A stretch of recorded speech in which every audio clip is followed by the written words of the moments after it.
पहले नवगठित विधानसभा के पहले सत्र में चुनाव जीतकर आए सभी माननीय सदस्यों का हार्दिक अभिनंदन करता हूं और उन्हें बधाई देता हूं।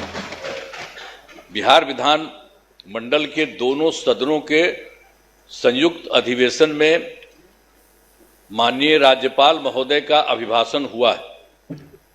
मैं बिहार विधानसभा के उन सभी माननीय सदस्यों को धन्यवाद देता हूं जिन्होंने माननीय राज्यपाल के अभिभाषण में भाग लिया।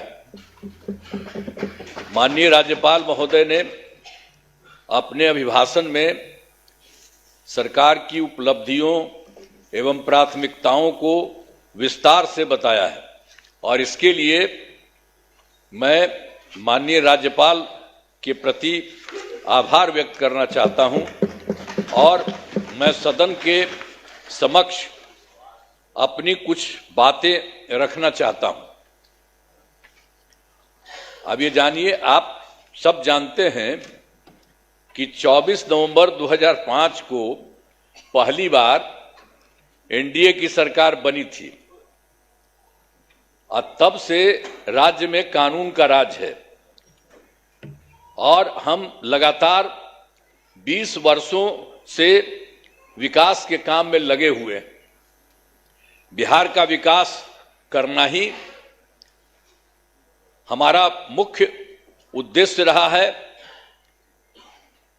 हम दिन रात बिहार को आगे बढ़ाने के लिए भी सोचते हैं और इसी प्रकार काम करते रहते हैं। मैं बिहार की जनता का आभार व्यक्त करता हूं कि उन्होंने इस बार के विधान सभा चुनाव में बढ़ चढ़कर हिस्सा लिया और एनडीए गठबंधन को भारी बहुमत से विजयी बनाया है। शुरू से ही बिहार के विकास का काम हो रहा है।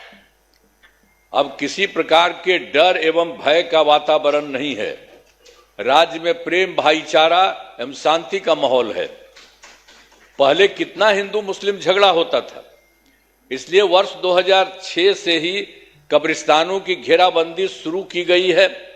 अब बड़े पैमाने पर कब्रिस्तानों की घेराबंदी की जा चुकी है। अब कोई झगड़ा झंझट नहीं होता है और वर्ष 2016 में 60 वर्ष से पुराने हिंदू मंदिरों की घेराबंदी की गई है और जिससे चोरी आदि की घटनाएं नहीं होती हैं। यह सब काम करवाया गया है जो भी था शुरू से ही। और सर्वप्रथम शिक्षा एवं स्वास्थ्य के क्षेत्र में विशेष ध्यान दिया गया है। हम लोगों ने बड़ी संख्या में नए स्कूल खोले और नियोजित शिक्षकों की बहाली की। लड़के लड़कियों के लिए पोशाक एवं साइकिल योजना चलाई। बिहार लोक सेवा आयोग द्वारा 2,58,000 सरकारी शिक्षकों की बहाली की गई है और वर्ष 2006 में 3,58,000 नियोजित शिक्षक बने थे, जिसमें से बिहार लोक सेवा आयोग द्वारा 28,976 1976 सरकारी शिक्षक बन गए। और फिर सरकार ने तय किया है कि नियोजित शिक्षकों को बीपीएससी की परीक्षा देने की जरूरत नहीं है और उन्हें मामूली सी परीक्षा लेकर सरकारी शिक्षक बनाया जाए। तो इनके लिए उन्हें 5 मौके तय किए और अब तक 3 परीक्षाओं का आयोजन हो चुका है, जिसमें 2,62,000 नियोजित शिक्षक पास हो गए हैं। अब केवल 77,000 शेष बच गए हैं और उन्हें 2 मौके और दिए जा रहे हैं। अब कुल मिलाकर सरकारी शिक्षकों की संख्या 5,20,000 हो गई है। 5,20,000 हो गई है। स्वास्थ्य सेवाओं में सुधार किया गया है। पहले स्वास्थ्य व्यवस्था बहुत खराब थी। प्राथमिक स्वास्थ्य केंद्रों में इलाज के लिए प्रति माह मात्र 39 मरीज ही आते थे और आते थे, यानी प्रतिदिन 1 या 2 मरीज आते थे। पहले यही होता था। इतना ही बुरा हाल था उस समय का, केंद्र के समय में जो हुआ था। तो उसी को हम लोगों ने आगे किया। वर्ष 2006 से अस्पतालों में मुफ्त दवा और इलाज की पूरी व्यवस्था की गई। अब प्राथमिक स्वास्थ्य केंद्र में हर महीने औसतन 11,600 मरीज आते हैं। पहले मात्र 6 मेडिकल कॉलेज थे, अब जिनकी संख्या अब 12 हो गई है। अब शेष सभी जो है 27 जिलों में नए मेडिकल कॉलेज बनाए जा रहे हैं और इन्हें शीघ्र पूरा कर दिया जाएगा। ये बहुत तेजी से काम हो रहा है, तो सब चीज हो जाएगा, पूरा कर दिया जाएगा। अब पटना मेडिकल कॉलेज एवं अस्पताल को, अब जो हम लोगों ने पहले था उसके लिए कितना अच्छा सब काम किया।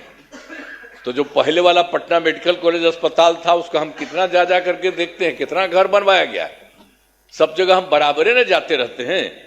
को 5,400 बेड तथा 5 पुराने मेडिकल कॉलेज को 2,500 बेड का किया जा रहा है। अब साथ ही Indira Gandhi institute of medical science तो भी था, तो उसको भी हमने पूरा का पूरा खूब खेल करके किया है। अब उसके लिए भी हम 3,000 बेड का जो है बनाया जा रहा है। तो एक एक तरह से सब जगह का काम किया जा रहा है पहले ही से। और राज्य में सड़कों, पुल पुलियों या निर्माण कराया गया है।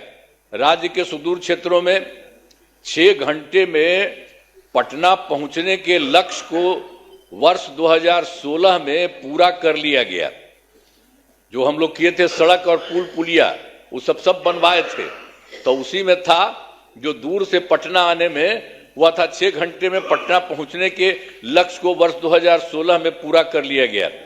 अब जो है राज्य में बड़ी संख्या में सड़कों और पुल पुलियों, रेल ओवर ब्रिज, बाईपास एवं एलिवेटेड रोड का निर्माण किया गया है, जिससे लगभग 5 घंटे में सबसे दूर वाले क्षेत्र से पटना पहुंचना संभव हो गया है। ये सब काम हो रहा है। इसे और बेहतर करने का प्रयास जारी है। इसके लिए 5 नए एक्सप्रेसवे सड़कों का निर्माण एवं प्रखंड मुख्यालयों को जोड़ने वाली सड़कों का 2 लेन चौड़ीकरण किया जाएगा। और उसके बाद वर्ष 2008 में कृषि रोड मैप बनाकर काम किया गया है। उसी समय शुरू हम लोगों ने काफी किया और आगे भी काफी चला है, जिससे कृषि के क्षेत्र में बहुत अच्छी प्रगति हुई है। अनाज, फल, सब्जी, दूध, अंडा, मांस और मछली उत्पादन काफी बढ़ गया है। अब मछली का उत्पादन 2.5 गुना से अधिक हो गया है और इससे मछली के उत्पादन में बिहार आत्मनिर्भर हो गया है और साथ ही किसानों की आय बढ़ी है। वर्तमान में चौथे कृषि रोड मैप जो हुआ वर्ष 24 से 2025, उसी को हम लोग करवा दिए। जो शुरू हुआ था 18 में, तो 12 तो शुरू था और उसके बाद और बढ़ाए 5, और एक बार और 5 से ज्यादा बढ़ा और उसके बाद फिर बढ़ा दिए। तो इतना ज्यादा काम हो रहा है, इसलिए आप लोगों को सब चीज हम बता दे रहे हैं कि काफी काम हुआ है। तो हर तरह से सब जगह से हो रहा है पूरे तौर पर। अब जो कुछ भी हो रहा है इसके लिए हम लोग पूरा का पूरा काम हो रहा है। अब वर्तमान में चौथे कृषि रोड मैप वर्ष 2024 से 2019 जो हमने बता दिया उसका किए हैं के तहत योजनाओं पर तेजी से काम हो रहा है। और वर्ष 2015 में 7 निश्चय के तहत आर्थिक हल, युवाओं को बल, आरक्षित रोजगार, महिलाओं का अधिकार, तीसरा हर घर तक बिजली और चौथा हर घर नल का जल, पांचवा हर घर शौचालय, छठा टोलों को पक्की सड़कों से जोड़ने तथा सातवां अवसर बढ़े आगे बढ़े का काम किया गया है। और वर्ष 2018 में ही हर घर बिजली पहुंचा दी गई है। सरकार द्वारा शुरू से ही बहुत सस्ती दर पर बिजली दी गई है और अब जो है अब लगभग सभी घरेलू उपभोक्ताओं को बिजली मुफ्त दी जा रही है, अब कुछ नहीं है। और उसी के बाद सरकार की तरफ से उनका जो घर है उनके इच्छुक लोगों के घरों पर सोलर लगवाए जाएंगे सरकार की तरफ से, उनको बहुत फायदा होगा। ये सब काम किया जा रहा है। और वर्ष 2020 में 7 निश्चय 2 के तहत युवा शक्ति बिहार की प्रगति, दूसरा है सशक्त महिला सक्षम महिला, तीसरा है हर घेर तक सिंचाई का पानी और चौथा है स्वच्छ गांव समृद्ध गांव सोलर स्ट्रीट लाइट, पांचवा है स्वच्छ शहर विकसित शहर और छठा है सुलभ ये संपर्कता तथा सातवां है इसके लिए स्वास्थ्य सुविधा टेली मेडिसिन एवं बाल हृदय योजना। सभी पर काफी काम हुआ है और जो भी काम बचे हैं उन्हें शीघ्र पूरा किया जाएगा। ये सब हो जाएगा सब चीज का। और आप जानते ही हैं 2020 में और काम किए थे। 7 निश्चय 2 के तहत ही महिलाओं के लिए 10 लाख नौकरी और 10 लाख रोजगार देना शुरू किया। तो एक तो हो गया 10 लाख युवाओं को सरकारी नौकरी हो चुकी है, लेकिन जो हम लोग 10 लाख रोजगार की बात किए उसका तो एकदम सीधे धीरे बढ़ते बढ़ते अब 40 लाख लोगों को रोजगार दिया जा चुका है। तो आप सोचिए 10-10 विषय न था, तब 10 और 40 होकर के 50 हो गया। दोनों को मिलाकर 50 लाख युवाओं को सरकारी नौकरी का रोजगार दे दिया है। अब अगले 5 वर्षों के में हम लोगों ने तय कर दिया है कि 1 करोड़ युवाओं को नौकरी एवं रोजगार देने का लक्ष्य रखा गया है। इस पर तेजी से काम होगा। तो ये जो 10 लाख युवाओं का सरकारी नौकरी है ये भी और आगे बढ़ेगा। तो ये सब हम कर रहे हैं। अगली बार 5 साल के लिए हम लोग कर दिए हैं कि उसके लिए हम लोग पूरा करेंगे 1 करोड़ युवाओं का। तो ये सब होगा। और फिर महिलाओं के लिए वर्ष 2006 में पंचायती राज संस्थाओं एवं वर्ष 2007 में नगर निकायों में महिलाओं के लिए 50% आरक्षण से शुरुआत की गई। अब तक 4 चुनाव हो गए हैं। सब कुछ शुरू में कर दिए थे हम लोगों ने कर दिए थे 16 में पंचायती राज संस्थाओं में और 7 में किए थे नगर निकायों में और सबको महिला का 50% कर दिए। वो सब तो है ही और उसका 4 चुनाव उसके अलावे भी चल रहा है, वो बहुत अच्छा हुआ। और वर्ष 2013 से पुलिस में 35% आरक्षण दिया है हम लोगों ने। अब जान लीजिए अब बिहार पुलिस में महिलाओं की संख्या देश में सबसे अधिक है। और वर्ष 2016 से महिलाओं को सभी सरकारी नौकरियों में 35% आरक्षण दिया जा रहा। पहले बिहार में स्वयं सहायता समूह की संख्या बहुत कम थी, वो पहले बड़ा खराब था, तो इसीलिए हम लोगों ने किया।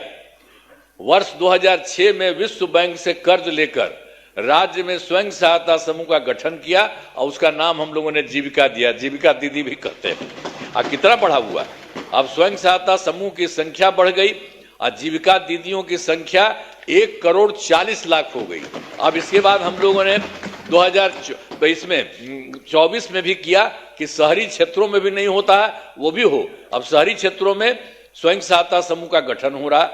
अब जान लीजिए कि इसमें लगभग 4 लाख और 34,000 जीविका दीदियां हैं और इनका गठन लगातार और भी बहुत तेजी से काम हो रहा है शहरी क्षेत्र में भी। तो ये सब काम हो रहा। तो वर्तमान में महिलाओं के रोजगार के लिए एक नई योजना मुख्यमंत्री महिला रोजगार योजना शुरू की गई है, जिसके तहत हर घर की एक महिला को 10,000 रुपये के दर से अब तक 1 करोड़ 56 लाख महिलाओं को एक राशि दी जा चुकी है। शेष महिलाओं को राशि दे दी जाएगी। अब जिन महिलाओं का रोजगार अच्छा चलेगा उन्हें 2 लाख रुपए तक की सहायता दी जाएगी। ये सब काम करना जा रहा है। सरकार ने शुरू से ही सभी तबकों का विकास किया है, चाहे हिंदू हो, मुस्लिम हो, अपर कास्ट हो, पिछड़ा हो, अति पिछड़ा हो, दलित हो, महादलित हो, सभी के लिए काम किया गया। हम मुस्लिम समुदाय के लिए भी हमने काफी काम किया। मदरसों को सरकारी मान्यता दी गई है, उनके शिक्षकों को अन्य सरकारी शिक्षकों के बराबर वेतन दिया गया है। अब सभी वृद्धजनों, दिव्यांगजनों और विधवा महिलाओं को मिलने वाली पेंशन की राशि 400 रुपये से अभी बढ़ा करके हम लोगों ने कर दिया है, 1100 रुपये कर दिया गया, जिससे 1,14,00,000 लोगों को फायदा हो रहा है। अब विकास कार्यों में जो कमी रह गई उसे पूरा करने के लिए वर्ष 2024 के दिसंबर एवं 2025 के सरकारी जनवरी फरवरी माह में हम जो गए थे, मैंने प्रगति यात्रा के दौरान सभी जिलों में जाकर विकास कार्यों को देखा और जो कमी रही उसे पूरा करने के लिए पूरे बिहार के लिए 430 नई योजनाओं की स्वीकृति दी गई है और हर जिले में जो कुछ भी है उसके लिए काम किया जा रहा है। सभी जिलों में इन योजनाओं पर काम शुरू हो चुका है। इन सभी कार्यों को शीघ्र पूरा करा लिया गया जाएगा। अब इसके अलावा बिहार के विकास में अब केंद्र सरकार ने भी कितना बड़ा सहयोग किया। बिहार के विकास में केंद्र सरकार का पूरा सहयोग मिल रहा है। जुलाई 2024 के बजट में बिहार को विशेष आर्थिक सहायता के रूप में सड़क, उद्योग, स्वास्थ्य, पर्यटन, बाढ़ नियंत्रण के लिए बड़ी राशि देने की घोषणा की गई है केंद्र सरकार के द्वारा जुलाई 2024 में। और फिर फरवरी 2025 के बजट में बिहार में मखाना बोर्ड, एयरपोर्ट की स्थापना, पश्चिमी कोसी नहर के लिए वित्तीय सहायता आदि की घोषणा की गई है। और फिर वर्ष 2018 में देश के कुछ राज्यों में खेलो इंडिया यूथ गेम्स का आयोजन हुआ था। अब इस वर्ष खेलो इंडिया यूथ गेम्स का आयोजन बिहार में हुआ है, जो गौरव की बात है। इन सब के लिए आदरणीय प्रधानमंत्री श्री नरेंद्र मोदी जी का हम नमन करते हैं। सब करिए ना नमन, एक बार हाथ उठा के बढ़ाइए। सब काम किए, सब काम किए, सब कुछ कर रहे हैं। आप लोग काहे नहीं करते है? आप लोग भी कहिए, सबके लिए काम कर रहे हो सब तरह से, तो इसीलिए हम आपको कह रहे हैं। तो इसके लिए आदरणीय प्रधानमंत्री श्री नरेंद्र मोदी जी का नमन करते हैं। आदरणीय प्रधानमंत्री जी कई बार बिहार आए हैं तथा उनके द्वारा विकास कार्यों का शिलान्यास, शुभारंभ किया गया है। बहुत बार हम आते हैं पटना और चारों तरफ देखते हैं और सबके लिए फायदा करते हैं। तो ये सब काम हो रहा है। इन सभी योजनाओं पर अब तेजी से काम हो रहा है। तो मतलब जो बिहार के माध्यम से और केंद्र के माध्यम से इतना हो रहा है कि अब जान लीजिए कि इस बार जो हम लोग आए हैं, अब आप समझ लीजिए कि बहुत आगे बढ़ेगा, बहुत विकसित होगा आगे। इस बात को जान लीजिए। हमने आपके सुना ना भाई, सुना ना, बैठे बैठे पहले था बतवा मेरा सुनबे, बैठे बैठे मत बोलिए, कहला कर रहे हो, सुनो प्लीज बैठे बैठे मत बोलिए। हमने आपको पहले ही बताया है कि हमारी सरकार ने पिछले 20 वर्षों में विकास के अनेक काम किए हैं। इस क्षेत्र में काम हुआ है, चाहे शिक्षा हो, स्वास्थ्य हो, सड़क हो, बिजली हो, कुर्सी हो, महिला सशक्तिकरण के लिए बहुत काम हुआ है। समाज के हर तबके के लिए सरकार ने काम किया है। इस बार बिहार के लोगों ने भारी बहुमत से एनडीए, नेशनल डेमोक्रेटिक अलायंस को जिताया है। अब विकास की गति को और तेज किया जाएगा। केंद्र सरकार का भी पूरा सहयोग मिल रहा है। आने वाले 5 वर्षों में विकास के अनेक काम किए जाएंगे। हर परिवार की आर्थिक स्थिति को मजबूत किया जाएगा। इसी बार के बारे में जान लीजिए। और तेजी से जो है औद्योगिक विकास किया जाएगा। महिलाओं और युवाओं के लिए रोजगार के अवसर बढ़ाए जाएंगे और शिक्षा एवं स्वास्थ्य को और आगे बढ़ाया जाएगा। कृषि रोड मैप के काम को तेजी से किया जाएगा। खेल एवं पर्यटन क्षेत्र का तेजी से विकास किया जाएगा। और सातवां है, गांव के साथ साथ शहरों का भी तेजी से विकास किया जाएगा। अब हमारा राज्य लगातार विकास कर रहा है। इन दिनों काम को और आगे बढ़ाया गया है। अब अगले 5 वर्षों में और ज्यादा काम होगा, जिससे बिहार काफी आगे बढ़ेगा। जो इस बार का काम है, जान लीजिए, बहुत आगे बढ़ेगा। अब बिहार के विकास में केंद्र का भी पूरा सहयोग प्राप्त हो रहा है। जो आपको हम बता दिए, केंद्र सरकार भी पूरा सहयोग प्राप्त हो रहा है। तो बिहार और विकसित होगा और देश की प्रगति में महत्वपूर्ण योगदान होगा। तो मैं अनुरोध करता हूं कि माननीय राज्यपाल महोदय के अभिभाषण के लिए उनके प्रति धन्यवाद का प्रस्ताव सदन सर्वसम्मति से पारित करें। यही हम करें। बहुत चीज उनको जो दिया था वो भी कर दिए हैं और ये सब आपको बता दिए हैं कि बहुत सारा काम हो रहा है और तेजी से काम हो रहा है। इन्हीं शब्दों के साथ मैं अपनी बात समाप्त करता हूं। बहुत बहुत धन्यवाद। आप लोग काहे नहीं कर रहे हैं? काहे नहीं कर रहे हैं? ये सब लोग कर रहे हैं। अरे भाई, अरे सब के लिए फायदा है। अरे भाई, अब हम तो 2 बार, अब तो थोड़ा थोड़ा आपको रखे हुए थे, तो कितना हम कमा किए थे। आप तो सब मेरा बतवा मान लेते थे। अब बाद में गड़बड़ की है तो हम तो छोड़ दिए, अब कभी नहीं जाएंगे। अब तो हमारा पहले का वही रहेंगे। लेकिन जितना काम किया है तो आप काहे नहीं करेंगे? आपको कौन चीज बना था? तो इतना जो काम हुआ है तो आपको भी याद रखिए। समझ गए ना? तो इन्हीं शब्दों के साथ बाकी सब कर रहे हैं ना। हाथ उठा के बताइए। बहुत बहुत बधाई। हाथ दीजिए आप लोग।